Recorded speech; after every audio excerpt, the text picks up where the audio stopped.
Vivaro Express-ի համեցիր, մինչև 200% հետ քաշիր։ Հարգելի նախագահ, հարգելի գործընկերներ, առաջինը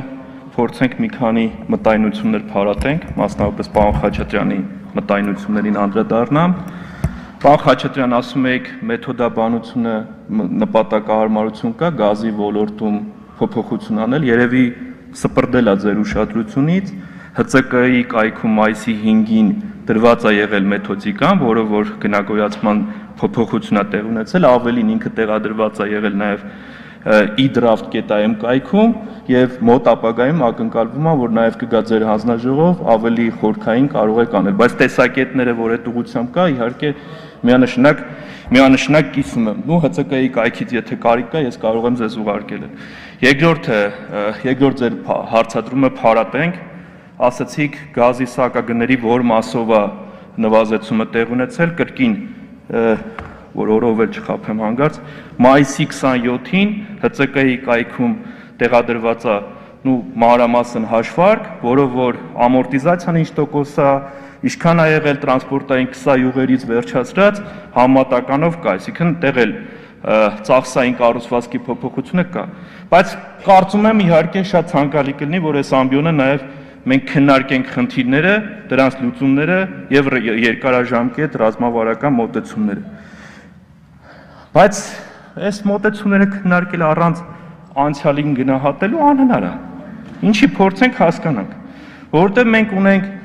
սակագներ, որոնք մշտապես մեծացել են, ու սա նորմալ է։ Սակագների բարձրացումը այլ հավասար պայմաններում ակնկալի է, ինչի որտեղ որակական չափորոշիչներ են փոխվում, ենթադրվում է, որ կա գնաճ, որը ազդում է այլ հավասար պայմաններում սակագների վրա։ Բայց դրան զուգահեռ ինչ են անում այն երկրները, որտեղ թափանցիկ կառավարում կա, չկա, այսինքն մեր ամենայն դեպս պարագայում եղել է բազմաթիվ դրա մասով քրեական գործեր կան, մոտեցումներ, որ սակագների բարձրացմանը զուգընթաց մենք չենք ունեցել արդիականացված համակարգ։ Ներդրումները չեն ծառայել իրենց նպատակներին եւ այլն։ Ես կբերեմ մի հստակ վիճակագրական փաստ, որը կարող եք գնալ ստուգել։ Կարող եք Google search-ին դիմել եւ նայել, օրինակ Renko-ի կառուցումը, որը նախորդ իշխանությունների օրոք ըստ էության ինչ գումար էր հատկացվել սարքավորումների մասով, ինչ սակագներ էր դրված եւ միայն մի բան տեղի ունեցավ, փոփոխություն,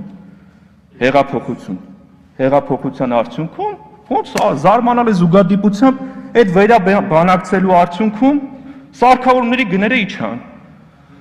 սակագինը, որը որ կար իջավ, եւ սա չգնաց որևէ մի պաշտոնյայի գրպանը, եւ ընդամենը ինչ տեղ ունեցավ վերաբանակցում, մարդիկ ունեցան քաղաքական կամք, նայել, քննարկել, հարցեր բարձրացնել։ Հիմա կարող ենք ենթադրել, որ այ նման կարգի վերաբանակցությունների արդյունքում մենք շատ ավելի լավ համակարգեր կժառանգենք, քան հիմա։ Իմ կարծիքով այո։ Եվ այո, երբ որ մենք խոսում ենք ՀՑԿ-ի դերի մասին, ՀՑԿ-ն որպես մարմին պետք է լինի արբիտր։ Մի կողմից սպառողների շահերի պաշտպանությունը պետք է գա շատ ուժեղ կռվի, մյուս կողմից բարձ է ունենք գործ ունենք բնական մենաշնորհներ, ամեն մեկն էլ ուզում է ավելի բարձր սակագին։ Բայց համատեքստում նորից պարոն Խաչատրյանին փորձենք անդրադառնանք։ Պարոն Խաչատրյան, ես հիշում եմ, կներեք իհարկե, որ ձեզ եմ ասում, բայց այս դեպքում որպես մասնակի եւ նաեւ հավաքական կերպար, հա, շատ մեր փորձագետներ, այդ թվում նաեւ ես դուրս էի գալի, այստեղից գուժում էին, ասում էին, թղթեր էին տարածում, որ արդեն Ռուսաստանի հետ պայմանավորվածություն կա, որ սահմանին գազի գինը 250-ից մինչև $200 ու տատանված պաշտոնական փաստաթղթեր էր, այսպես ասած, շրջանառվում։ Արի ու տես, իհարկե վեկտորը եղավ թանկացում, բայց ընդամենը $15։ Չնայած հավաստի աղբյուրներն էին էլի ասում, ընդհանուր մինչև այսպես ֆեյքերի եւ տրոլների գործարանով այդ նյութերը շրջանառվում էր, հա։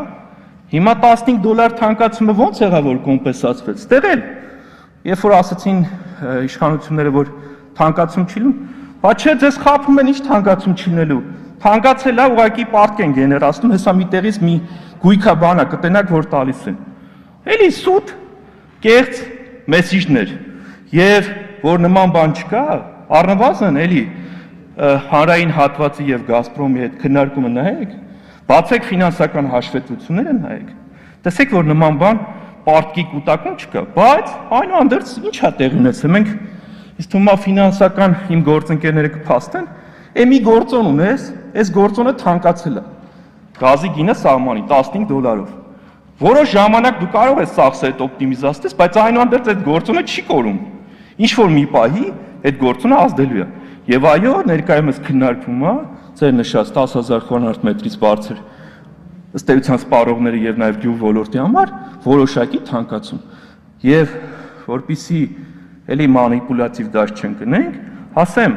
որ այդ որոշակի թանկացումը չնայած $15 քո ձեռք բերվող ապրանքն է թանկանում, բայց միջինում մոտավորապես $11 այո, խոշոր սպառողների համար թանկացել է, ստեղ էլ բայց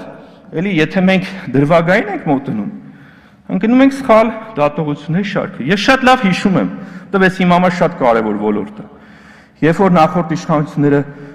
արտոնություն էին տալի գազի ոլորտին, որտեղ մեր գործընկերը ասել չափազանց կարևոր է գազի գյուղատնտեսությունը, ճիշտ է, չափազանց կարևոր է։ Ինչ հիմնավորում էին բերում։ Ասում են եկեք գները էժանացնենք, սակագները։ Չէին ասում, որ քաղաքական դե պայմանավորվածություններ կա եւ այլն, խնդիր կար ընտրությունների ֆոնին, նախաշեմին sense քննարկումներ։ Մենք ենթադրում ենք, որ ծավալը, սպառման ծավալը կտրուկ կաճի, այդ սպառման ծավալների աճիկը փոխհատուցենք։ Ապա ինչ եղավ, ծավալները չաճեցին, ակնհայտ է, որ այդ արտոնությունները երկարաժամկետ բնույթի չէր կարող կրել։ Ես ընդհանուր խնդիրների այսպես ժառանգությունը, դրանց ժամանակագրությունը, շարքերը ներկայացրեցի, բայց այնուհանդերձ մենք նոր պայմաններում պետք է առաջինը նկատենք այս խնդիրները։ Շատ լավ է, որ մեթոդաբանությունը կա, բայց միայն մեթոդաբանություն գրելով չի կարելի առաջ գնալ, որտեղ մենք պետք է նաև սպառողների շահերի պաշտպանության մասով խոսենք։ Հիմա տեսեք, մենք քննարկում ենք ձեր նաև հուշագիր կնքած 8 սպառող ՀԿ-ներ կան, որոնք ներկայացնում են։ Դրանք այնքան խորքային վերլուծություն պետք է անեն, որ ամեն օր ձեզ նորանոր խնդիրներ անեն։ Դուք ինքներդ պետք է բավականաչափ մանրազնին, հատկապես ներդրումների մասով գնահատականներ հնչեցնենք, որ մենք հասկանանք, որտեղ այնուհանդերձ այս բնակավարը այսպես մոնոպոլ դիրք ունի եւ ըստ էության նրա ախորժակը ազդում է սպառողների սակագների վրա։ Եվ այո, մեր համար, ձեր համար, հա, եթե դուք ընտրվեք որպես ՀԾԿ խորհրդի մարմին, անդամ, չափազանց կարևոր է ոչ թե որ դուք կլինեք պրո հանրային կազմակերպություններ կամ պրո սպառող, դուք պետք է փորձեք հնարավորություն ընձեռվի, որպեսզի դուք լինեք բալանսավորված, որ համ ներդրումները ժամանակին կատարվեն, հա սպառողը ստանա այդ որակի ապրանքը, որը որ ինքը ակնկալվում է կամ ծառայություն։ Եվ այս համատեքստում անկեղծ ես էլի իմ գործընկերներից հնչեցնում էր, ասում էր, ինչ կա, ոնց է լինելու սպառողների էներգետիկ համակարգում սպառողների վրա ազդեցությունը, կա կարճաժամկետ ազդեցություն, որը որ վերջերս կառավարությունը այդ վարկի մասով ըստ էության պետական պարտատոմսեր թողարկելու մասով որոշումներ կայացրեց,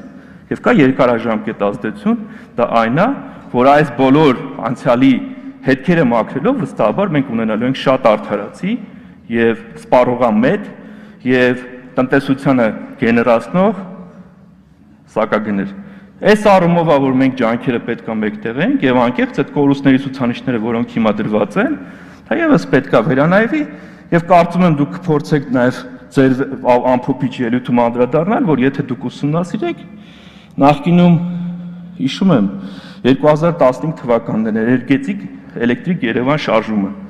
դրված էր այնտեղ սպառողի սակագնի որպես թույլատրելի մեծություն 11.02 եւ դուք գիտեք որ 5 տարվա ժամանակահատված է դրված որով հեծը այս պայմաններում շատ ավելի ցածր փաստացի շահութաբերություն կներեք կորստի գործակից ունի գեներացնում է որոշակի շահույթներ բայց այդ մեթոդաբանության ընթացքում արդեն այդ կորուստի գործակիցը նվազել է, ինչը պոզիտիվ ազդեցություն է սակագների վրա։ Եվ կարծես թե համեստ գնահատականներ ու այդ բոլոր պոզիտիվ ազդեցությունները մենք տեսնելու ենք 2022 թվականի ընթացքում։ Թե ես մի բան սխալ կասեմ, խնդրում եմ ուղղեք։ Շնորհակալություն։